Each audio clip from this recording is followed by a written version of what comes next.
உபாகமம் 30:9 வசனம்.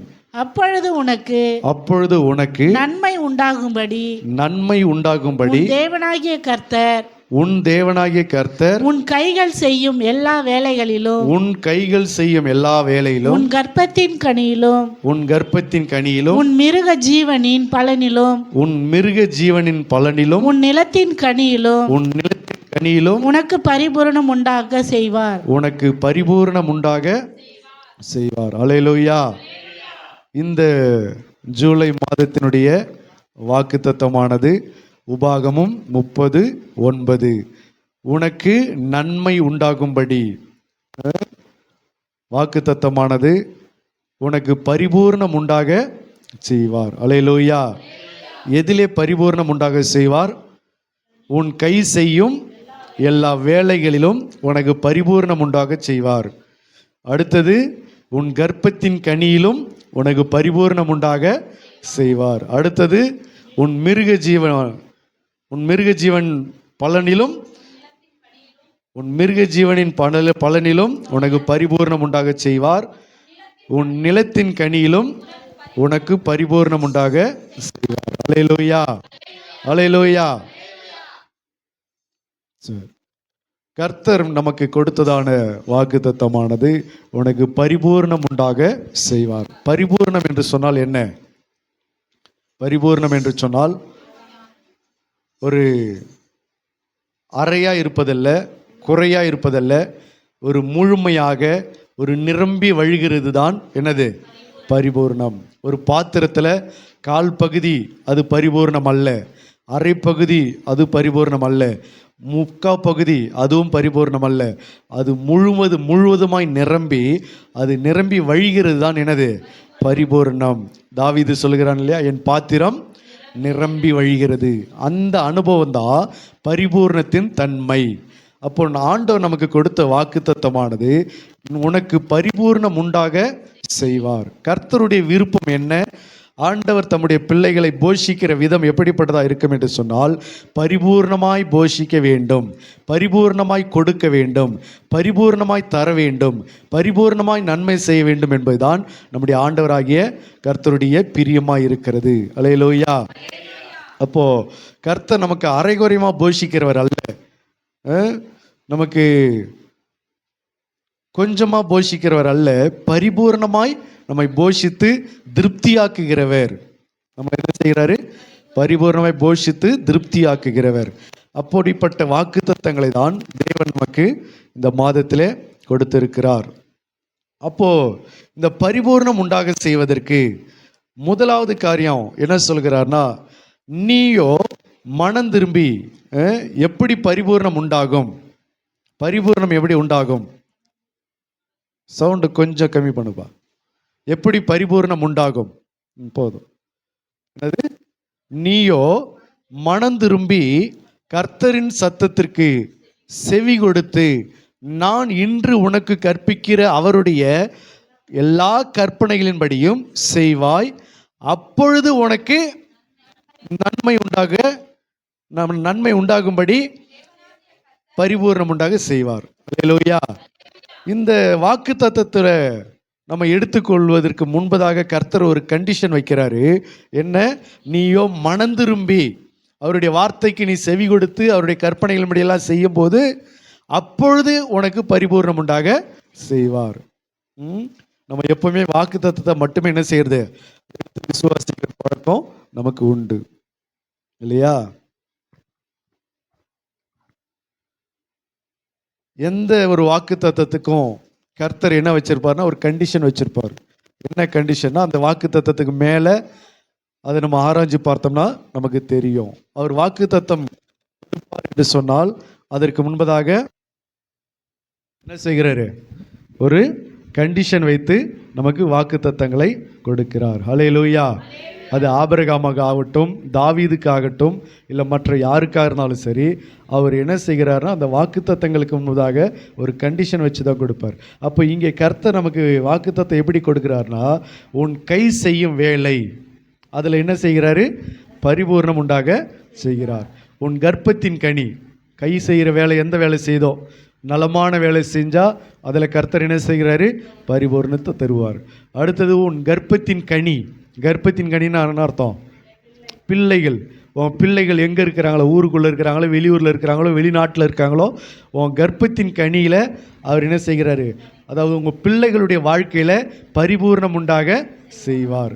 ரெண்டாவது, அடுத்தது உன் மிருக ஜீவன். ஒருவேளை நீ ஆடு வச்சிருக்கிறியோ, மாடு வச்சிருக்கிறியோ, இல்லை மற்ற மிருக ஜீவன் என்ன வச்சிருக்கிறியோ, அந்த மிருக ஜீவனின் அந்த பலனில் அதில் என்ன உண்டாகும்? பரிபூர்ணம் உண்டாகும். அடுத்தது நிலம் பயிர் வைக்கிறேன்னு சொன்னால், ஏன் இதெல்லாம் அப்படி சொல்லப்படுதுன்னா, அந்த நாட்களில் கம்ப்யூட்டர் இன்ஜினியர்லாம் அப்போ கிடையாது இல்லையா? அப்போது பெரிய பெரிய ஐடி கம்பெனிலாம் அவங்க என்ன பண்ணல, வேலை பார்க்கல. அந்த நாட்களில் பார்த்த வேலைகள்லாம் என்னதான்?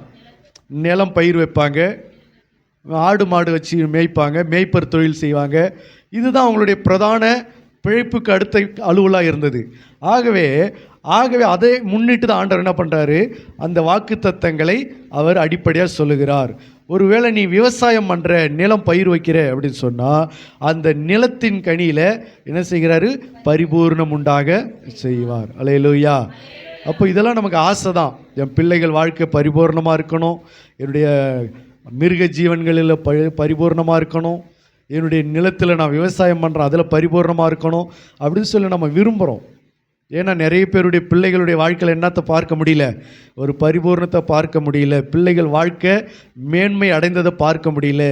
பிள்ளைகள் வாழ்க்கையை வாழ்ந்திருப்பதை, செழித்திருப்பதை பார்க்க முடியல. ஆகவே அநேக பெற்றோர்களுக்கு அது பெரிய வருத்தமாக இருக்கிறது. ஆண்டவர் கொடுக்குற வாக்குத்தத்தம், உன் பிள்ளைகள் வாழ்க்கையில் பரிபூர்ணம் உண்டாகும். அப்போ இதையெல்லாம் ஆண்டவர் கொடுக்கறதுக்கு முன்பதாக அவர் என்ன சொல்கிறார்னா, நீயோ மனம் திரும்பி. முதலாவது காரியம் என்னது? எப்படி பரிபூர்ணம் உண்டாகும்? ஆடு மாடுகளில், விவசாயத்தில், பிள்ளைகள் வாழ்க்கையில், கையிட்டு செய்கிற வேலையில், இதிலெல்லாம் எப்படி பரிபூர்ணம் உண்டாகும்னா, நீயோ மனம் திரும்பி என்ன செய்யணும்? மனம் திரும்பி ஆண்டவருடைய வார்த்தைக்கு செவி கொடுத்து அவருடைய கற்பனைகள் முடியெல்லாம் செய்தால் அப்பொழுதும் இந்த வாக்கு தத்தமெல்லாம் என்ன செய்யப்படும்? நிறைவேற்றப்படும். அப்போ ஆண்டவருடைய வாக்கு தத்தங்கள் நம்முடைய வாழ்க்கையில் நிறைவேறுவதற்கு முதல்ல நம்ம செய்ய வேண்டிய காரியம் என்னது? மனம் திரும்பி அவருடைய கற்பனைகள் படி செய்யணும். அப்பொழுதுதான் நமக்கு என்ன உண்டாகும்? பரிபூர்ணம் உண்டாகும். இன்றைக்கி நிறைய பேருக்கு பரிபூர்ணத்துக்கு ஆசை, ஆனால் எதுக்கு ஆசை இல்லை? மனம் திரும்புவதற்கு ஆசை கிடையாது. பரிபூர்ணமாக பரவாயில்ல கொடுங்க, வருமானத்தில் பரிபூர்ணம் நிறையா, இன்னும் வருமானம் வந்தால் இப்போ நல்லாயிருக்கும். இப்போ நான் கொஞ்சம் ஒரு குறைஞ்ச சம்பளம் வாங்குகிறேன், இதே எனக்கு இன்னும் நிறைவாக இருந்துச்சுன்னா நல்லாயிருக்கும். என் பிள்ளைகள் வாழ்க்கையில் குறைவு இருக்கிறது, அது இன்னும் நிறைவாக இருந்தால் நல்லாயிருக்கும். விவசாயத்தில் நிறைவான ஒரு பலனை பார்க்க முடியல, அது நிறைவாக இருந்தது நல்லாயிருக்கு. ஈசாக்கை போல் 100 மடங்கு பலனை பார்க்கறதுக்கு தான் ஆசை, ஆனால் பார்க்க முடியலே. அதுக்கு தான் ஆண்டவர் சொல்கிறாரு, இதிலெல்லாம் பரிபூர்ணம் உண்டாகணும்னு சொன்னால் நீயோ மனம் திரும்பி. அப்போ இது முதல் கண்டிஷன். மனம் திரும்பி என்ன செய்யணும்? கர்த்தருடைய சத்தத்துக்கு செவி கொடுத்து அவருடைய கற்பனைகளின்படியெல்லாம் செய்ய கவனமாக இருக்கணும்.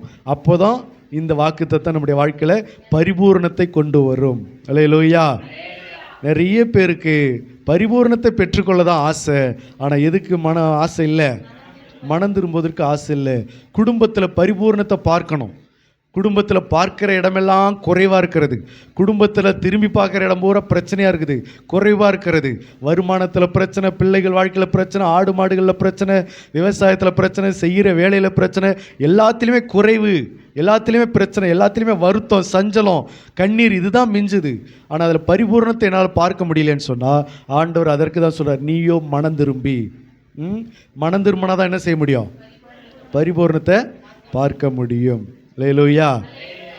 யாரு எதுக்கு தயாராக இல்லை? மனம் திரும்புவதற்கு யாரையாவது பார்த்து நீங்கள் மனம் திரும்புங்கன்னு சொல்லி பாருங்களா. அவங்க முதல் வேலையை என்ன செய்ய பார்க்குறாங்க தெரியா? தன்னை நீதிமான காண்பிக்க தான் விரும்புகிறாங்க. ஒரு குடும்ப பிரச்சனைக்கு வராங்க, ஒரு குடும்ப கஷ்டத்தை சொல்கிறாங்க. அந்த குடும்ப கஷ்டத்தை நம்ம சரிப்படுத்துவதற்கு அதற்கு ஒரு வழியை கர்த்தருடைய வசனத்திலேருந்து ஆலோசனை சொல்ல போகிறோம்னா அவங்க முதல்ல எதை தான் நிரூபிக்கிறாங்க? தன்னை நீதிமானாக முன்னிறுத்தணும், தன்னை ஒரு ஆவிக்குரிய ஆளாக நிறுத்தணும், தன்னிடத்தில் தவறு இல்லாதவர்களாக நிறுத்தணும், தன்னிடத்தில் பிழை இல்லாதவர்களாக நிறுத்தணும். இப்படி தான் முயற்சி பண்ணுறாங்க. ஆண்டவர் சொல்கிறார், நீ மனம் திரும்பினா பரிபூர்ணத்தை பார்க்கலாம். நீ மனம் திரும்பாமல் எப்போவுமே உன்னை நீதிமானா காட்டுறதுக்கு விரும்புகிறேன்னா, நீதிமானா நீ யாருக்கிட்ட காண்பிக்கணும்? கர்த்தருக்கு முன்பாக காண்பி, உன் இருதயத்தில் காண்பி, உன் சிந்தனையில் காண்பி. ஆலோசனை சொல்கிற ஊழியக்காரங்கிட்டே காட்டினுக்கிறது சொல்லுங்க பார்க்கும். அவங்க தன்னை நீதிமானா நிறுத்திட்டாங்கன்னா அடுத்தது அவங்களுக்கு நான் ஒரு ஆலோசனை சொல்ல முடியாது, அவங்களுக்கு ஒரு வழியும் காண்பிக்க முடியாது, ஒரு புத்திமதி அவங்களுக்கு நான் போதிக்க முடியாது, ஆண்டவருடைய சத்தியத்தை அவங்களுக்கு நான் சொல்லி விடுதலையாக்க முடியாது. அல்லேலூயா. முதல்ல ஒரு பிரச்சனை நம்முடைய வாழ்க்கையில் வருது அப்படி சொன்னால் முதல்ல செய்கிற வேலை தன்னை நீதிமான காண்பிக்க தேவையில்லை, நம்ம அந்த பிரச்சனைக்கு வழியை கண்டுபிடிக்கணும். அல்லேலூயா. இது வரைக்கும் ஊழியத்தில் எத்தனை பேர் என்கிட்ட ஜெபத்துக்கு வராங்களோ அத்தனை பேர்கிட்டையும் முதல்ல பேச்சுவார்த்தை நடத்தி பார்த்தோம்னா முதல்ல அவங்க என்ன தான் காண்பிக்க நினைக்கிறாங்க? பாஸ்டர் வந்து நம்மளை தப்பாக என்ன பண்ணுறக்கூடாது நினச்சிருக்கோம். நான் உன்னை தப்பாக நினச்சி என்ன பண்ண போகிற சொல்லு பார்க்கும். அல்லேலூயா. ஆண்டவர் சொல்கிறார், உன்னிடத்தில் நீ அன்பு கூறுவது போல பிறனிடத்தில் அன்பு கூறுவாயாக. எல்லாருமே குறை உள்ளவர்கள் தான், யாருமே வந்து நிறைவானவர்கள் கிடையாது, எல்லாரும் குறை உள்ளவர்கள் தான். அப்போது நீ உன்னுடைய உண்மை தன்மையை சொல்லும்போது கொஞ்சம் சத்தியத்தை உனக்கு சொல்லி வழி நடத்துறது கொஞ்சம் என்னவாக இருக்கும், அது கொஞ்சம் நமக்கு ஈஸியாக இருக்கும், கொஞ்சம் ஏதுவாக இருக்கும். அப்போ முதல்ல மனம் திரும்புவதற்கு யாரும் ஆலோசனை கேட்கல, மனம் திரும்புவதற்கு வழியை தேடலை, எந்தெந்த விஷயத்துலேருந்து எப்படிலாம் மனம் திரும்பணுன்றது அந்த எண்ணத்துக்கு வரல. அவங்களுக்கு ஒரு பிரச்சனை, ஒரு குடும்பத்தில் ஒரு பிரச்சனை அப்படின்னு சொன்னால் முதல்ல அவங்க எடுத்தோடனே எதை காண்பிக்கிறாங்க? நான் ஒரு நீதிமான், இனிமேல் என்ன நீங்கள் டச் பண்ணவே கூடாது, எங்கள் வீட்டில் இருக்கிற ஆள் தான் யார், எல்லாருமே பாவி. இப்படியா வரவங்க பூரா அப்படி தான் சொல்லிட்டு இருக்கிறாங்க, நான் ஒரு நீதிமான். அல்லேலூயா. மனம் திரும்புங்கன்னு சொன்னால் அவங்க எடுத்தோடனே எதை சொல்கிற வராங்க? நான் ஒரு நீதிமான். எப்படி சொல்கிறாங்க? அவங்க பல வர்ணனைகள், பல பேச்சு, பல காரியத்தை சொல்ல வரும்போதே அவங்க தன்னை முன்னிறுத்திடுவாங்க. அதுக்கு மேலே என்ன பண்ண முடியாது, அவங்ககிட்ட ஒரு காரியத்தை சொல்கிறது வேஸ்ட்டு. அல்லேலூயா. சங்கீதம் சொல்லுது, தன் பிழைகளை உணர்கிறவன் யார்? அப்போ முதலாவது நமக்கு பரிபூர்ணம் உண்டாகணும்னு சொன்னால் முதல் காரியம் என்ன செய்யணும்? நீயோ மனந்திரும்பி, என்னது மனம் திரும்பினா என்ன உண்டாகும்? பரிபூர்ணம் உண்டாகும். ரெண்டாவது நம்முடைய வாழ்க்கையில் பரிபூர்ணம் உண்டாகணும் அப்படின்னு சொன்னால் வாசிக்கலாம் நீதிமொழிகள் 28:20. நீதிமொழிகள் 28:20. உண்மையுள்ள மனுஷன் பரிபூரண ஆசீர்வாதங்களை பெறுவான். பரிபூர்ண ஆசீர்வாதங்களை பெறுவான். முதல் காரியம் உன் வாழ்க்கையில் பரிபூர்ணம் உண்டாகணும்னா என்ன செய்யணும்? முதல் காரியம் நீயோ மனம் திரும்பி கர்த்தருடைய வார்த்தையின்படி செய்யணும்.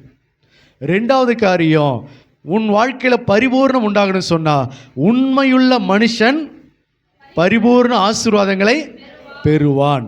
உண்மையுள்ள மனுஷன் அவங்க வாழ்க்கையில் பரிபூர்ண ஆசீர்வாதத்தை என்ன பண்ணுவாங்க? பெறுவாங்க, அடைவாங்க, பெற்றுக்கொள்வாங்க. அப்போ உண்மையுள்ள மனுஷர்களால் தான் இதை செய்ய முடியும், இதை அடைய முடியும். அப்போ உண்மையாக இருக்கிறதுனா என்ன? தேவனுக்கு உண்மையாக இருக்கணும், சபைக்கு உண்மையாக இருக்கணும், குடும்பத்துக்கு உண்மையாக இருக்கணும். சபைக்கு உண்மையாக இல்லைன்னா சபையில் என்ன நடக்கும் அப்படின்ற அது தனி செய்தியாக உங்களுக்கு நான் அப்புறமா போதிக்கிறேன். குடும்பத்துக்கு உண்மையாக இருக்கணும். குடும்பத்துக்கு உண்மையாக இல்லைன்னா என்ன நடக்கும்? குடும்பம் பிளவுபடும். அது ஒரு தனி டாபிக், தனி செய்தி இருக்குது. குடும்பத்துக்கு நீங்கள் உண்மையாக இல்லைன்னா குடும்பத்தில் என்னென்னலாம் நடக்கும் அப்படின்ற அது தனியாக நம்ம இன்னொரு நாளுக்கு ஒரு செய்தி அதை பார்த்து கொள்ளலாம். குடும்பத்தில் உண்மையாக இருக்கணும், சபைக்கு உண்மையாக இருக்கணும், தேவனுக்கு உண்மையாக இருக்கணும். அடுத்தது நீங்கள் வேலை செய்கிற இடத்துல என்னவாக இருக்கணும்? உண்மையாக இருக்கணும். அப்போ நீங்கள் பழகுகிற மனுஷர்கள்கிட்ட உண்மையாக இருக்கணும். கணவன் மனைவிக்குள்ளே உண்மையாக இருக்கணும். பெற்றோர் பிள்ளைகளுக்குள்ளே உண்மையாக இருக்கணும். நீங்கள் எங்கே இருக்கிறீங்களோ அங்கே நீங்கள் என்னவாக இருக்கணும்? உண்மையாக இருக்கணும். பண விஷயத்தில் உண்மையாக இருக்கணும், பொருளாதார விஷயத்தில் உண்மையாக இருக்கணும், பேச்சில் உண்மையாக இருக்கணும், செய்கையில் உண்மையாக இருக்கணும். இப்படி எல்லா காரியத்திலையும் நீங்கள் உண்மையை நீங்கள் ஃபாலோ பண்ண ஆரம்பிச்சிட்டிங்கன்னா இந்த வசனம் என்ன செய்யும்? அது நிறைவேற தான் செய்யும். வானமும் பூமி ஒழிஞ்சாலும் இந்த வார்த்தை என்ன செய்யாது? ஒழியாது, அது நிறைவேறி ஆகும். என் வார்த்தை என்னிடத்தில் அது வெறுமையாய் திரும்புவதில்லை என்று கர்த்தர் சொல்கிறார். அப்போ இந்த வார்த்தை எதற்காக கொடுக்கப்பட்டது? உண்மையுள்ள மனுஷர்களுக்கு பரிபூர்ணத்தை உண்டாக்கும்படிக்கு இந்த வார்த்தை கொடுக்கப்பட்டது. அப்போ ஒரு மனுஷன் உண்மையாக நடக்க நடக்க நடக்க அவருடைய வாழ்க்கையில் என்னத்தை பார்க்க முடியும்? பரிபூர்ணத்தை பார்க்க முடியும். அல்லேலூயா. இன்னைக்கு நிறைய பேருக்கு என்ன ஆசைன்னா பரிபூர்ணம் அடைகிறதுக்கு ஆசை, ஆனால் எதுக்கு ஆசை இல்லை? உண்மையாக இருக்கிறதுக்கு ஆசை இல்லை. அது ஃபஸ்ட்டு பாயிண்ட், அதை விட்டுருங்க. ரெண்டாவது பாயிண்ட்டு, உண்மையாக இருக்கிறதுக்கு யாருக்கு என்ன இல்லை, பிரியம் இல்லை. எல்லா இடத்துலையும் பொய் பித்தலாட்டம். லேலோயா. ஆண்டவர்கிட்ட போய் புழுவுற ஆள்லாம் இருக்கிறாங்க, ஆண்டவர்கிட்ட பித்தலாட்டம் பண்ணுற ஆள்லாம் இருக்கிறாங்க. பேதுரு கேட்டார் இல்லையா, கிரயத்தின் ஒரு பங்கை வஞ்சித்து வைத்து பரிசுத்த ஆவியினிடத்தில் பொய் சொல்லும்படி சாத்தான் உன் இருதயத்தை நிரப்பினது என்ன? ஏவினதல்ல, நிரப்பினது என்ன? யாரிடத்தில் பொய் சொல்லும்படி? பரிசுத்த ஆவியினிடத்தில் பொய் சொல்லும்படி சாத்தான் உன் இருதயத்தை நிரப்பினது என்ன? பேதுரு அனனியா சப்பீராளை பார்த்து கேட்கிறாரு. அப்போ இவங்க யார்கிட்ட பொய் சொல்லிக்கிறாங்க? பரிசுத்த ஆவியானவர்கிட்ட. அல்லேலூயா. அப்போ தேவனிடத்தில் பொய் சொல்றவங்க இருக்கிறாங்க. தேவனிடத்தில் எப்படி பொய் சொல்லுவாங்கன்னா, சாக்கு போக்கு மூலமா. ஆதாம் அவளை எப்படி பொய் சொன்னாங்க? இதை ஏன் நீ செஞ்ச அப்படின்னும் போது அவங்க அதை எப்படி அதை மறைச்சாங்க? நான் இல்லை ஆண்டவரே, இது எனக்கு கல்யாணம் பண்ணி வச்சிங்களே இவ தான். அவளை கூப்பிட்டு கேட்டால், நான் இல்லை ஆண்டவரே, இதோ அந்த பாம்பு தான் அப்படின்னு சொல்லி. அப்போ தன்னுடைய பிழைகளை, தன்னுடைய தவறுகளை அவங்க ஒத்துக்கலை, மற்றவர்களை கை காமிச்சு அவர்கள் பொய் சொன்னார்கள். அல்லேலூயா. ஆகவே உண்மையுள்ள மனுஷன் பரிபூர்ண ஆசீர்வாதங்களை பெறுவான். அப்போ என்ன செய்யணும்? பரிபூர்ண ஆசீர்வாதங்களை அடையணும்னா என்ன செய்யணும்? உண்மையாக இருக்கு. எங்கெல்லாம் உண்மையாக இருக்கணும்? முதல்ல உங்கள் வீட்டுக்காரர்கிட்ட என்னவா இருங்க? உண்மையாக இருங்க. நீங்கள் பேசுறது, நீங்கள் செலவு பண்ணுறது, நீங்கள் போகிறது வர்றது உங்கள் வீட்டுக்காருக்கு தெரியாமல் என்ன பண்ணக்கூடாது? இருக்கவே கூடாது. ஒருவேளை கல்யாணமாகாத பிள்ளைகள் இருக்கிறாங்கன்னா அவங்க தாய் தகப்பனுக்கு என்னவா இருக்கணும்? உண்மையாக இருக்கணும். அவங்க என்ன செய்கிறாங்க, என்ன பண்ணுறாங்க, போகிறாங்க வராங்கன்னு சொல்லி அவங்களுக்கு உண்மையாக இருக்கணும். நீங்கள் ஒரு வேலை செய்கிறீங்கன்னா அந்த வேலை செய்கிற எஜமானுக்கு நீங்கள் என்னவா இருக்கணும்? உண்மையாக இருக்கணும். நீங்கள் என்ன செய்கிறீங்க, போகிறீங்க வரீன்றது அவங்களுக்கு உண்மையாக அவங்களுக்கு தகவல் கொடுக்க வேண்டும். அல்லேலூயா. அப்போ எல்லா இடங்களிலும் நீங்கள் உண்மையை ஃபாலோ பண்ணும்போது அங்கே வாக்குத்தத்தம் நிறைவேறுது. பரிபூர்ண ஆசீர்வாதங்களை அவர்கள் பெற்றுக்கொள்வார்கள். அல்லேலூயா. மூன்றாவது காரியம், பரிபூர்ணம் அடைவதற்கு நம்ம என்ன செய்யணும்? வாசிக்கலாம். மத்தேயு 25:29. மத்தேயு 25:29. உள்ளவன் எவனோ அவனுக்கு கொடுக்கப்படும், பரிபூரணமும் அடைவான். இல்லாதவனிடத்திலிருந்து உள்ளதும் எடுத்துக்கொள்ளப்படும். அல்லேலூயா. மூன்றாவது பரிபூர்ணம் அடைவதற்கு கர்த்தர் சொல்லுகிற ஆலோசனை என்ன? உள்ளவன் எவனோ அவனுக்கு கொடுக்கப்படும், அவன் பரிபூர்ணமும் அடைவான். அல்லேலூயா. இது என்ன சொல்ல வருகிறது அப்படின்னா, உள்ளவன் ஆண்டவர் சொன்னாரு, ஒரு ஊமையை சொன்னார். ஒருவனுக்கு 5 தாலந்து கொடுக்கப்பட்டது, ஒருவனுக்கு 2 தாலந்து கொடுக்கப்பட்டது, ஒருவனுக்கு 1 தாலந்து கொடுக்கப்பட்டது. 5 தாலந்தை வாங்கினவன் அதை வைத்து 10 தாலந்தா சம்பாதித்தான். எக்ஸ்ட்ரா 5 சம்பாதிச்சு இப்போ அவன் கையில் எத்தனை இருக்குது? 10 இருக்கிறது. 2 தாலந்து வாங்கினவன் அதை கொண்டு அவன் என்ன செஞ்சான்? எக்ஸ்ட்ரா 2 தாலந்து சம்பாரிச்சு இப்போ அவன் கையில் எத்தனை இருக்குது? 4 இருக்குது. 1 தாலந்தை வாங்கினவன் அந்த தாலந்தை கொடுத்து விட்டு போன அந்த எஜமானை பார்த்து எஜமானை வந்து கேட்கிற போது என்ன சொன்னான் அப்படின்னா, என் ஆண்டவனே, நீங்கள் ரொம்ப கடினமான மனுஷன், நீங்கள் வந்து விதைக்காத இடத்துல அறுக்கிறவரும் தெளிக்காத இடத்துல சேர்க்கிறவருமா இருக்கிற ஒரு நல்ல கடினமான மனுஷன். நீங்கள் கொடுக்காமலே நீங்கள் கொடுத்ததா கேட்குற ஆள், நீங்கள் இல்லாத இடத்துல இருக்கிறத சொல்லி பிடுங்குற ஆள். அப்படி இருக்கிற போது உங்ககிட்ட நான் வாங்கிட்டு நான் எதாகிலும் பண்ண முடியுமா? அதனால தான் உங்கள் கொடுத்தது அந்த 1 தாளந்தை என்ன பண்ணி வச்சுருக்கேன், ரொம்ப பத்திரமா வச்சுருக்கிறேன், அப்படியே வச்சுருக்கிறேன் அப்படின்னு சொல்லி எடுத்துக்கொண்டு வந்து கொடுத்தான். இப்போ எஜமான் என்ன செய்கிறாருன்னா, அவன் வார்த்தையின்படியே பிடிச்சு, பொல்லாத ஊழியக்காரனே, உன் வாயின் வார்த்தையின்படியே உன்னை நான் நியாயந்திருக்கிறேன் என்று சொல்லி, நான் கடினமுள்ள மனுஷன் என்று தெரிஞ்சிருக்குதில்ல, நான் விதைக்காத இடத்துலையே அறுக்கிறவரும் தெரியுதில்ல, தெளிக்காத இடத்துல சேர்க்கிறவரும் தெரியுதில்ல.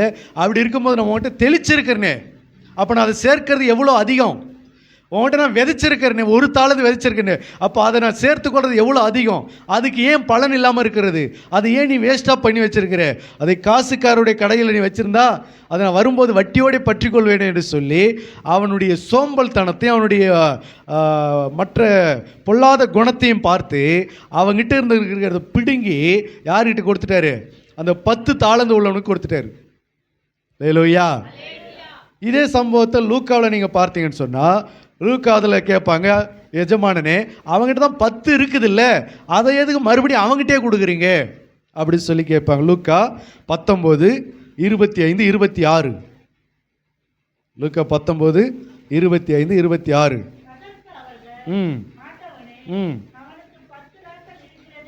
அவனுக்கு 10 ராத்தல் இருக்கிறதே என்றார்கள். அதற்கு அவன் உள்ளவன் எவனும் கொடுக்கப்படும், உள்ளவன் எவனுக்கும் கொடுக்கப்படும், இல்லாதவனிடத்தில் உள்ளதும் எடுத்துக்கொள்ளப்படும். அல்லேலூயா. இதை தான் சொல்றாரு மத்தேயுல, உள்ளவன் எவனோ அவனுக்கு கொடுக்கப்படும், அவன் என்ன செய்யப்படுவான், பரிபூர்ணமும் அடைவான். அல்லேலூயா. அப்போ இது என்ன கான்செப்டில் ஆண்டவர் சொல்றாரு அப்படின்னா, இதனுடைய விளக்கத்தை உங்களுக்கு புரியும்படி இன்னும் உங்களுக்கு ஒரு வசனத்தை உங்களுக்கு காண்பிக்கிறேன். யோவான் 15ஆம் அதிகாரம் 2வது வசனத்தை வாசிங்க. யோவான் 15:2. எண்ணில் கனி கொடாது இருக்கிற கொடி எதுவோ, எண்ணில் கனி கொடாதிருக்கிற கொடி எதுவோ அதை அவர் அறுத்து போடுகிறார். கனி கொடுக்கிற கொடி எதுவோ, கனி கொடுக்கிற கொடி எதுவோ அது அதிக கனிகளை கொடுக்கும்படி, பாத்தீங்களா, அதை சுத்தம் பண்ணுகிறார். கனி கொடுக்காத கொடிகளை என்ன செய்கிறாரு, அறுத்து போட்டுறாரு. கனி கொடுக்கிற கொடிகளை இப்ப என்ன செய்கிறாரு, அதிக கனிகளை கொடுக்கும்படிக்கு அதை சுத்தம் பண்ண. இந்த வசனத்தினுடைய அடிப்படையில் தான் அங்க சொல்றார், உள்ளவன் எவனோ அவனுக்கு கொடுக்கப்படும். இப்ப புரியுதுங்களா அந்த வசனத்தினுடைய அர்த்தம் என்னன்றது? கொஞ்சம் இருக்குது அவங்ககிட்ட, அப்போ அவன் உள்ளவனுக்கு கொடுக்கப்படுது. கனி கொடுக்காத கொடி சுத்தமா ஒண்ணுமே இல்லை, அப்போ இல்லாதவன் இடத்துல இருந்து உள்ளதும் எடுத்துக்கொள்ளப்படுகிறது. அந்த அடிப்படையில் தான் ஆண்டவர் சொல்றாரு. இன்னும் உங்களுக்கு புரியும்படியா சொல்லணும்னா, சாரிபாத்து விதவை எடுத்துக்கொள்ளுங்க. அவங்ககிட்ட இல்லை, கொஞ்சம் மாவும் கொஞ்சம் எண்ணெய் தான் இருக்குது. அதை எடுத்து தீர்க்கதரிசி எலியா கிட்ட கொடுத்தாங்க. இது கொடுத்தாங்களா இல்லையா? அப்போ கொஞ்சத்தில் இருக்கிறத எடுத்து அவங்க கொடுத்த போது அவங்களுக்கு பரிபூர்ணம் உண்டாகும்படிக்கு என்ன செஞ்சாரு, எண்ணெயும் மாவும் குறைவில்லாதபடிக்கு ஆசீர்வதிச்சார். அல்லேலூயா. அதான் கொஞ்சமாக இருக்குது, அதையே எடுத்து கர்த்தருக்கென்று கொடுத்தபடினால உள்ளவன் எவனோ கொடுக்கப்படும், அவன் பரிபூர்ணமும் அடைவான். அல்லேலூயா. இன்னும் சொல்ல போனால் உள்ளவன் என்ற அர்த்தம் இன்னொரு விஷயத்தில் இன்னொரு விளக்கம் சொல்லணும்னா, மனம் உள்ளவன். என்னது உள்ளவன்? மனம் உள்ளவன். அல்லேலூயா. அப்போ உள்ளவன் எவனோ அவனுக்கு கொடுக்கப்படும். இன்னும் சொல்ல போனால் திறமை உள்ளவன், ஞானம் உள்ளவன். எந்த திறமை எந்த ஞானம் அப்படின்னா, உலகத்தின் திறமையும் உலகத்தின் ஞானமும் சொல்லலை, தேவனுக்கேற்ற திறமை, தேவன் விரும்புகிற திறமை, தேவன் விரும்புகிற ஞானம். அதில் நீ பிரயாசப்பட்டன்னு சொன்னால், நீ கொஞ்சம் பிரயாசப்பட்ட போதும் உன்னை இன்னும் அதிக பலப்படுத்தி உன்னை என்ன பண்ணுவார், அதிக கனிகளை கொடுக்கும்படிக்கு கர்த்தர் ஆசீர்வதிப்பார். அல்லேலூயா. சில பேர் பார்த்தீங்கன்னு சொன்னால் எல்லாமே இருந்தாலும் இல்லை இல்லை இல்லை இல்லைன்னு சொல்லிக்கிட்டே இருப்பாங்க. எல்லாமே இருந்தாலும் என்ன செய்யப்படும், இல்லை இல்லைன்னு சொன்னாங்கன்னா ஆண்டவர் சொல்லுகிற வார்த்தையின்படி அவங்கக்கிட்ட உள்ளதும் பிடுங்கப்படும். அவங்ககிட்ட கொஞ்சம் இருக்குது பார்த்தீங்களா, அதை கூட என்ன செஞ்சுருவாங்க, எடுத்துருவாங்க. கொஞ்சம் இருந்தாலும் கூட என்கிட்ட இருக்குதுங்க அப்படின்னு சொல்லி கொடுத்தா, 5000 பேருக்கு வனாந்தரத்தில் போஷிக்கிற போது ஒரு சிறு பையன் என்ன செஞ்சான், என்கிட்ட ஒரு 5 அப்பம் 2 மீன் இருக்குதுன்னு சொல்லி அந்திரேயாவாத வாங்கி கொடுத்தான். அப்போ அந்த இருக்கிற அந்த கொஞ்சத்தை எடுத்து கொடுத்த போது அங்கே என்ன உண்டாச்சு, பரிபூர்ணம் உண்டாகி மீதி 12 கூடைகள் என்ன செய்யப்பட்டது, நிரப்பப்பட்டது. இருக்கிறது கொஞ்சம் தான், ஆனால் அதை கொடுக்கிற மனம் உள்ளவர்களுக்கு பரிபூர்ணம் உண்டாகும். அதுதான் சொல்லப்படுகிறது. 3வது காரியம், உள்ளவன் எவனோ அவனுக்கு கொடுக்கப்படும், அவன் என்ன செய்யப்படுவான், பரிபூர்ணமும் அடைவான். அல்லேலூயா. அல்லேலூயா. ஆகையினால கர்த்தர் சொல்லுகிற இந்த வாக்குத்தத்தமானது பரிபூர்ணம் அடைவதற்கு முதலாவது காரியம் என்ன செய்யணும், மனம் திரும்பி கர்த்தருடைய வார்த்தையின்படி செய்யணும். 2வது காரியம் என்ன செய்யணும், உண்மையுள்ள மனுஷன் பரிபூர்ண ஆசீர்வாதங்களை பெறுவான். 3வது காரியம், உள்ளவன் எவனோ அவனுக்கு கொடுக்கப்படும், அவன் பரிபூர்ணமும் அடைவான். அல்லேலூயா. அல்லேலூயா. சரி, இப்போ சுத்தம் அந்த 15:2 வாசிங்க. யோவான் 15:2 வாசிக்கலாம். கனிகொடா கொடி எதுவோ எண்ணில் கனி கொடாது இருக்கிற கொடி எதுவோ அதை அவர் அறுத்து போடுகிறார். அது என்ன செய்கிறாராம்? அறுத்து அறுத்து போடுகிறாராம். இல்லாதவனிடத்திலிருந்து உள்ளதும் என்ன செய்யப்படுகிறது? எடுத்துக்கொள்ளப்படுகிறது. அப்போ கனி இல்லைன்னு சொன்னா இருக்கிற அந்த கொடி கூட என்ன பண்ணப்படுகிறது? அறுத்து பிடுங்கப்படுகிறது. அப்ப இல்லை அப்படின்னு சொன்னா இருக்கிறதும் பிடுங்கப்பட்டுரும். ரெண்டாவது இல்லை அப்படின்னு சொன்னா என்ன நடக்கும் அப்படின்னா வாசிக்கலாம். லூக்கா 13:7. லூக்கா 13:7. அப்பொழுது அவன் தோட்டக்காரரை நோக்கி இதோ 3 வருஷமாய் இந்த அத்தி மரத்திலே கனியை தேடி வருகிறேன், ஒன்றையும் காணவில்லை. இதை வெட்டி போடு. இது நிலத்தையும் ஏன் கெடுக்கிறது? அல்லேலூயா. முதல் காரியம் என்ன சொல்லுது? கனி கொடுக்காத கொடி அறுக்கப்படுகிறது. ரெண்டாவது கனி கொடுக்காத அத்திமரம் வெட்டப்படுகிறது. மூன்றாவது கனி கொடுக்காத ஒரு அத்தி மரத்தை பாருங்க. மத்தேயு 21:19. மத்தேயு 21:19. அப்பொழுது வழியருகே ஒரு அத்தி மரத்தை கண்டு அதனிடத்திற்கு போய் அதிலே இலைகளை அல்லாமல் வேறொன்றையும் காணாமல் இனி ஒரு காலம் உன்னிடத்தில் கனி உண்டாயிருக்க கடவது. மரத்துல கனியை தேடி போனாரு. அந்த மரத்துல இலைகளை தவிர வேறு ஒரு கனியும் இல்லாததுனால இனி ஒரு காலம் இனிமே ஒரு காலத்திலும் உன்னிடத்துல கனி உண்டாயிருக்க கடவது என்றார். கனி உண்டாயிருக்க என்ன பிரசங்கத்தை மாற்றி விட்டீங்க? கனி உண்டாக கூடாது. ஒரு காலத்தில் உன்னிடத்தில் என்ன செய்யக்கூடாது? கனி உண்டாக கூடாது என்று சொல்லி அந்த மரத்தை என்ன செஞ்சாரு? சபித்து விட்டார். அந்த மரம் இனிமே ஒருத்தருக்கு நீ கனி கொடுக்க கூடாது. பார்த்தீங்களா? கனி இல்லை. ஏன் இந்த வசனம் சொல்லப்படுது இல்லையா? உள்ளவன் எவனோ கொடுக்கப்படும், அவன் பரிபூர்ணம் அடைவான். இல்லாதவன் எவனோ அவனிடத்தில் உள்ளதும் எடுத்துக்கொள்ளப்படும் சொன்ன அதனுடைய அர்த்தத்தை நீங்கள் பாருங்கள். கனி இல்லாத கொடி சுத்தமாக அறுக்கப்படுகிறது. கனி இல்லாத மரம் வெட்டப்படுகிறது. கனி இல்லாத மரம் சபிக்கப்பட்டு பட்ட மரமாய் மாறுகிறது. அதனால தான் சொல்லுது, நீங்கள் பரிபூர்ணம் அடையும் என்று சொன்னால் நம்ம உள்ளவர்களாக இருக்க வேண்டும். என்ன உள்ளவர்களாக இருக்கணும்? கனி கொஞ்சமாவது கொடுக்கிறவர்களாக இருக்க வேண்டும். கொஞ்சமாக நீ கனி கொடுத்தனா ஆண்டவர் அதை என்ன செய்வார்? உன்னை அதிக கனி கொடுக்கிறவர்களாக மாற்றுவார். கொஞ்சமாவது நீ ஜெபம் பண்ணுறதுக்கு விரும்பணும். அப்படி நீ ஜெபத்தை நீ முக்கியப்படுத்தி கொஞ்சமாவது நீ விரும்பணும்னா உன்னை அதிக ஜெபிக்கிற ஆளாக உன்னை மாற்றுவார். கொஞ்சமாவது வேதம் வாசிக்கணும்னு சொல்லி விரும்பணும். வேதம் டெய்லி வாசிக்கணுன்ற அந்த விருப்பம் நமக்குள்ளே வரணும். அப்படி வந்துச்சுன்னா உன்னை அதிகம் வேதம் வாசிக்கிறதுக்கு ஆண்டவர் பிரயோஜனப்படுத்துவார். கொஞ்சமாவது சபைக்கு பிரயோஜனமாக இருக்கணும்னு விரும்பணும். அப்படி விரும்பணும்னா உன்னை கர்த்தர் எடுத்து அதிகமாக பயன்படுத்துவார். கொஞ்சமாவது தேவனுடைய நாமத்தின் மகிமைக்கென்று நம்ம எதாவது செய்யணும் அப்படின்னு விரும்பணும்னா உன்னை அதிகமாக எடுத்து பயன்படுத்துவார். கொஞ்சம் கூட இல்லைன்னு சொன்னால் உள்ளதும் எடுத்துக்கொள்ளப்படும். அந்த விருப்பமே எனக்கு வரலைங்க. நான் இத்தனை வருஷம் சபைக்கு வரேன், இத்தனை வருஷம் நான் ஆண்டவரை அண்டி வந்திருக்கிறேன், எந்த விருப்பமும் இல்லை, நான் பாட்டில் வருவேன், நான் பாட்டில் போவேன் அப்படின்னு சொன்னால் உள்ளதும் எடுத்துக்கொள்ளப்படும். கொஞ்சம் தாங்க என்கிட்ட இருக்குது, அதை கர்த்தருக்கென்று நீ கொடுக்கும்போது அது பரிபூர்ணம் உண்டாக செய்வார். நிறைய வச்சிருந்தாலும் இல்லை இல்லை இல்லைன்னு வச்சிருக்காத, கொஞ்சமாக வச்சிருந்தாலும் அதை கர்த்தருக்குன்னு கொடுக்குற அந்த மனசு முதல்ல என்ன செய்யணும்? வந்துச்சுன்னு சொன்னால் அதில் பரிபூர்ணம் உண்டாக செய்வார். இங்கே கொஞ்சமாக இருக்குதா அதிகமாக இருக்குதான்றது கர்த்தருடைய கேள்வி இல்லை.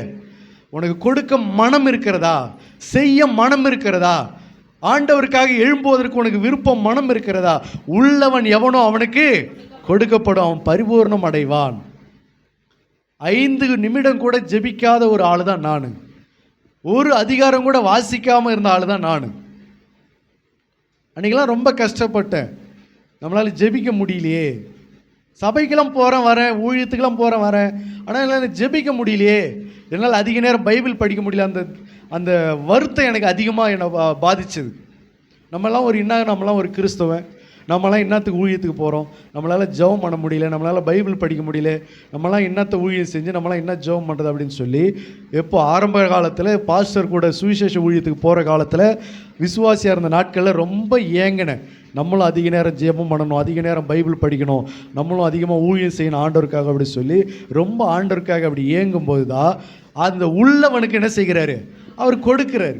அதில் விருத்தி அடை செய்கிறார், அதில் பெருக செய்கிறார். சுத்தமாக விருப்பமே இல்லாதவர்கள் அதை உள்ளதையும் பிடுங்கப்பட்டு நீ அவர்கள் வேறு இடத்துல வாழ்ந்து கொண்டிருக்கிறார்கள். அல்லேலூயா, அல்லேலூயா. அப்போ 3 காரியம் நம்முடைய வாழ்க்கையில் பரிபூர்ணம் உண்டாகணும்னா 3 காரியம். என்னது? 1, நீயோ மனம் திரும்பு. 2வது, உண்மையுள்ள மனுஷன் பரிபூர்ண ஆசீர்வாதங்களை பெறுவான். 3வது, உள்ளவன் எவன் அவனுக்கு கொடுக்கப்படும், அவன் பரிபூர்ணமும் அடைவான். அல்லேலூயா. சரி, இதில் அதனுடைய விளைவுன்னு ஒன்று இருக்கிறது. பரிபூர்ணம் அடைந்தால் அதில் சாதகமும் இருக்கிறது, அதில் பாதகமும் இருக்கிறது.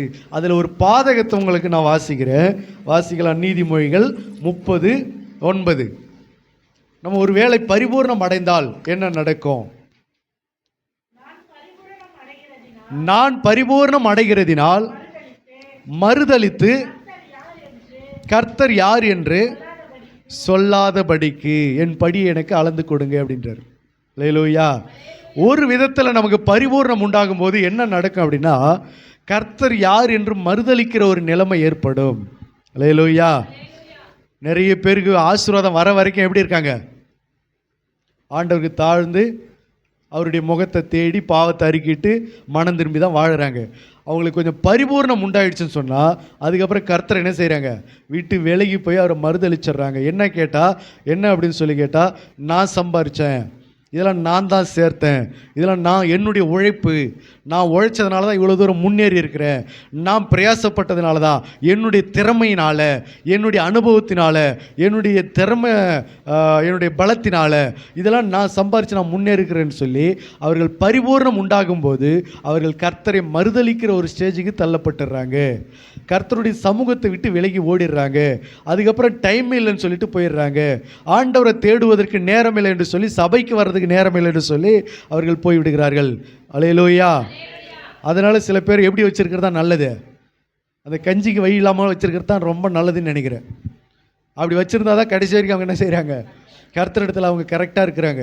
கொஞ்சம் அவங்களுக்கு பரிபூர்ணம் உண்டாயிடுச்சுன்னா என்ன பண்ணிடுறாங்க? கர்த்தரை மறுதளிச்சுட்டு அவங்க வேறு வழியில் போயிடுறாங்க. அப்போ பரிபூர்ணம் உண்டாகும்போது என்ன செய்யக்கூடாது? கர்த்தரை விட்டு விலகக்கூடாது, மறுதளிக்கக்கூடாது, நம்ம திறமை என்று சொல்லி நாமளை நம்பக்கூடாது. அல்லேலூயா. எத்தனை பேருக்கு புரியுது? அல்லேலூயா.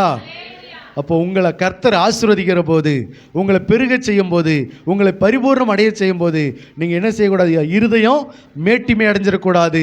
இருதயம் மேட்டிமை அடைஞ்சு பெருமைப்பட்டு கர்த்தரை விட்டு விலகிடக்கூடாது. சாலமோனு வாலிபனாக இருந்தபோது கர்த்தருக்குள்ளே கரெக்டாக இருந்தான். அவனுடைய ஐஸ்வர்யம் விருத்தியாகும் போது என்னாச்சு? இருதயம் மேட்டிமை அடைஞ்சு ஞானத்தில் பெருகி கடைசியில் யார் யார் கூட என்னென்னமோ கல்யாணத்தை பண்ணி கடைசியில் கர்த்தரை விட்டு விலகிட்டான். அல்லேலூயா. அந்த மாதிரி இல்லாதபடிக்கு நிறைய ராஜாக்கள் அந்த மாதிரி தவறுகளாக நிறைய பண்ணியிருக்கிறாங்க. ஆகியனால நம்முடைய இருதயம் மேட்டிமை அடைகிற அளவுக்கு நம்ம போயிடக்கூடாது. பரிபூர்ணம் அடைஞ்சதுன்னா இருதயம் என்ன செய்யும்? மேட்டிமை அடையும். அதுலேயும் நம்ம என்ன செய்யணும்? ரொம்ப கவனமாக இருக்கணும். எவ்வளோ வருமானத்தை கர்த்தர் கொடுத்தாலும் கடைசி வரைக்கும் எங்கே இருக்கணும்? ஆரம்பத்தில் எப்படி ஆண்டவரை தேடணுமோ அதே போல் ஆண்டவரை தேடணும். உனக்கு எவ்வளோ வருமானம், வீட்டில் எவ்வளோ செல்வம் பெருகினாலும் கடைசி வரைக்கும் நீ எப்படி இருக்கணும்? ஆரம்பத்தில் நீ எப்படி ஆண்டவரை தேடினேன் அதே போல் ஆண்டவரை தேடுவதற்கு கற்றுக்கொள்ள வேண்டும். அல்லேலூயா. இல்லைன்னு சொன்னால் அதுவே நமக்கு என்னவாகிடும்? சாபமாக மாறுவதற்கு வாய்ப்புகள் உண்டு. 2வது அடுத்த காரியத்தை நீங்கள் கவனித்து பார்த்தீங்கன்னா, இப்போ வந்துருங்க, உபாகமம் 30:9 வாசிங்க.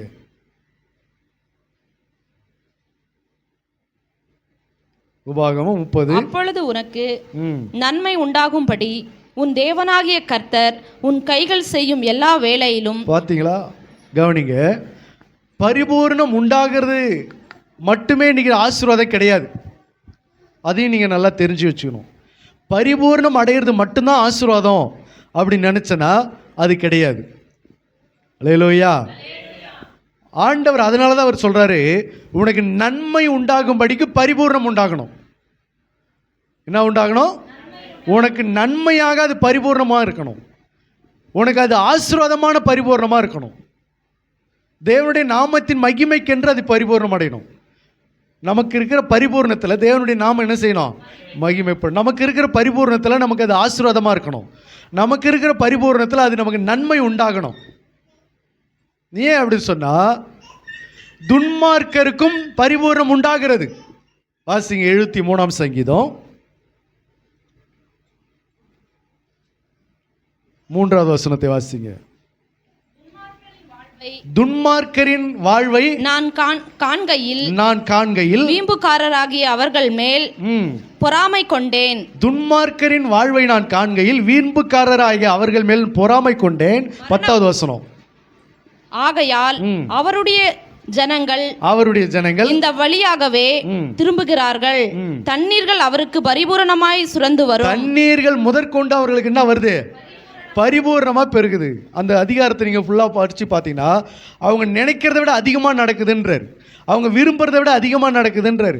அவங்க எதெல்லாம் நினைக்கிறாங்களோ அதெல்லாம் சாதிக்கிறாங்க. எதெல்லாம் அவங்க அதெல்லாம் நினைக்கிறாங்களோ அதெல்லாம் அவங்களுக்கு கிடைக்குது. அப்போ தண்ணீர் முதற்கொண்டு அவங்களுக்கு என்ன வருது? பரிபூர்ணமாக வருது. நம்மளாம் போர் போட்டோம்னா தண்ணி வர மாட்டேங்குது. ஆனால் அவங்க இப்போ போர் போட்டால் பரிபூர்ணமாக வருது. கிணறு வெட்டினா பரிபூர்ணமாக வருது. ஜபம் பண்ணி கிணறு வெட்டுறவங்களுக்கு மட்டுமா தண்ணி வருது? ஜபமே பண்ணாமல் ஆளை கூட்டிகிட்டு வந்து நல்ல நேரம் பார்த்து அந்த தண்ணீர் அந்த மட்டமெல்லாம் பார்த்து கிணறு வெட்டுறவங்களுக்கு என்ன வருது? பரிபூர்ணமாக வருது. ஆனால் அவங்களுடைய வாழ்க்கை எப்படிப்பட்ட வாழ்க்கை? துன்மார்க்கமான வாழ்க்கை. அப்போ பரிபூர்ணம் என்று சொன்னாலே அதுதான் ஆசீர்வதிக்கப்பட்ட வாழ்க்கைன்னு நம்ம நினச்சிடக்கூடாது. நம்மளை விட இன்றைக்கி கோடிக்கணக்கில் சொத்து இருக்கிறவங்க கர்த்தரை அறியாதவங்க இருக்கிறாங்களா இல்லையா? சினிமாவில் இருக்கிறவங்களுக்கு, அரசியல்வாதிகளுக்கு, கர்த்தரை அறியாத புறஜாதிகளுக்கு கோடிக்கணக்கில் சொத்து மதிப்பு, நிலங்கள், ஆடு மாடுகள், வீடுகள், பங்களா, பெரிய பெரிய பில்டிங், பெரிய பெரிய பிஸ்னஸ்ஸு எல்லாம் கோடிக்கணக்கில் சொத்து மதிப்பு அவங்களுக்கு காணப்படுது. பரிபூர்ணமாக இருக்குது அதெல்லாம். அதான். ஆனாலும் அது அவங்களுக்கு ஆசீர்வாதமா அப்படின்னு பார்த்தா அது ஆசீர்வாதமாக இல்லை. ஆனாலும் அது அவங்களுக்கு நன்மையாக இருக்கிறதா? இல்லை. அது அவர்களுக்கு சாபமாகவும் நஷ்டமாகவும் சஞ்சலமாகவும் அது வேதனையாகவும் தான் காணப்படுகிறது. அல்லேலூயா. அப்போ அதனால தான் சொல்கிறாரு, இந்த வார்த்தையை முதல்ல சொல்லிட்டு சொல்கிறாரு, பரிபூர்ணம் என்பது மட்டும்தான் ஆசீர்வாதம் என்று சொல்லி பரிபூர்ணத்துக்கு பின்னாடி போயிடாத. உனக்கு பரிபூர்ணம் உண்டாகணும்னு சொன்னால் அது நன்மை உண்டாக, நன்மைக்கு ஏதுவாக பரிபூர்ணம் உண்டாகதான் அது உனக்கு என்னவா இருக்கும்? ஆசீர்வாதமாக இருக்கும். ஏன்னா துன்மார்க்கருக்கு என்ன உண்டாகிறது? பரிபூர்ணம் உண்டாகிறது. அதே பரிபூர்ணம் நமக்கும் உண்டாகி அது நமக்கு வேதனையை கொடுக்கக்கூடாது. அது நமக்கு என்னவா இருக்கணும்? ஆசீர்வாதமாக இருக்கணும். அல்லேலூயா. அப்போ கர்த்தருடைய வார்த்தையின்படி செய்யும்போது தான் நமக்கு உண்டாயிருக்கிற பரிபூர்ணம் நமக்கு என்னவா இருக்கும்? ஆசீர்வாதமாக இருக்கும். அப்போ துன்மார்க்கருக்கு உண்டாகிற பரிபூர்ணம் எப்படி எதில் போய் முடியும் அப்படி சொன்னால் அதே சங்கீதம் 73:18 வாசிங்க. துன்மார்க்கருக்கு இருக்கிற பரிபூர்ணத்தினுடைய விளைவு என்ன? நிச்சயமாகவே நீர் அவர்களை சறுக்கலான இடங்களில் நிறுத்தி பாழான இடங்களில் விழப்பண்ணுகிறீர். அல்லேலூயா. துன்மார்க்கருக்கு பரிபூர்ணம் உண்டாகிறது. ஆனால் அவருடைய முடிவு எப்படிப்பட்டது? சறுக்கலான இடம், பாழாய் போகிற இடம், பாழாய் போகிற நிலைமை. அதனால தான் இன்னைக்கு எத்தனையோ பரிபூர்ணமாக பரிபூர்ணமான சொத்து சேர்த்தவங்க கடைசியில் எங்கே வந்து முடியுது? அவங்க பெரிய பணக்காரங்க ஒரு காலத்தில், ஆனால் இன்னைக்கு வேதனை. அவங்க பெரிய கோடீஸ்வரங்க, இன்னைக்கு கண்ணீர். அவங்க பெரிய ஜமீன்தாரர், இன்னைக்கு முடிவு தவிப்பும் சஞ்சலமும். அதை அனுபவிக்க ஆள் இல்லை, அதை அனுபவிக்கிற வாரிசு இல்லை, அதை அனுபவிக்கிற சக்தி இல்லை, அதை அனுபவிக்கிற பலன் இல்லை, அதை அனுபவிக்கிறது குடும்பத்துக்கு யாரும் கிடையாது. அது எல்லாம் அனுபவிக்காமல் காணப்படுகிறது. அது நஷ்டத்தில் போய் முடிகிறது. காரணம், பரிபூர்ணம் என்பது மட்டுமே ஆசீர்வாதம் கிடையாது. கர்த்தருடைய ஆசீர்வாதமே ஐஸ்வர்யத்தையும் பரிபூர்ணத்தையும் கொடுக்கும். ஆகினால பரிபூர்ணம் சொல்லிட்டு அதுக்கு பின்னாடி ஓடக்கூடாது. பரிபூர்ணம் இன்னும் ஒன்று வந்துச்சுன்னா அது யாரால் வரணும்? கர்த்தரால் வரணும். அது என்னுடைய நன்மைக்கு எதுவாக இருக்கும், அது என்னுடைய ஆசீர்வாதத்துக்கு எதுவாக அது காணப்படும். ஆகவே இதையெல்லாம் நீங்கள் கவனமாக வைத்து பரிபூர்ணம் உண்டானால் கர்த்தரை மறுதலிக்கிற ஒரு சூழ்நிலை வரும். பரிபூர்ணம் என்பது மட்டும் ஆசீர்வாதம் கிடையாது. கர்த்தர் நம்மளை பரிபூர்ணப்படுத்தினா மட்டும்தான் நமக்கு என்னது? இது ஆசீர்வாதம். ஆகையினால பரிபூர்ணம் உண்டாவதற்கு 3 காரியங்கள். 1 மனம் திரும்பணும். 2வது உண்மையுள்ள மனுஷனாக இருக்கணும். 3வது உள்ளவனுக்கு கொடுக்கப்படும், அவன் பரிபூர்ணமும் அடைவான். அப்போ பரிபூர்ணம் அடைவதற்கு நிறைய காரியங்கள் இருக்குது. அதில் ஒரு 3 சத்தியத்தை நம்ம இன்றைக்கு இந்த வாக்குத்தத்த செய்தியாக நம்ம பார்த்துருக்கிறோம். ஆகவே ஆண்டவர் சொல்கிறார், உனக்கு நான் பரிபூர்ணம் உண்டாக செய்வேன். அல்லேலூயா. என்ன சொல்கிறாரு? உனக்கு நன்மையும் உண்டாகும்படி உனக்கு பரிபூர்ணம் உண்டாக செய்வார். அல்லேலூயா. கர்த்தர் நமக்கு பரிபூர்ணம் உண்டாகும் போது அது என்னவா இருக்கும்? நமக்கு நன்மையாக இருக்கும். கர்த்தர் இந்த வார்த்தை கொண்டு, இந்த வாக்குத்தத்தங்களை கொண்டு உங்களை பரிபூர்ணம் அடைய செய்வாராக. கர்த்தர் உங்களை ஆசீர்வதிப்பாராக. ஆமேன்.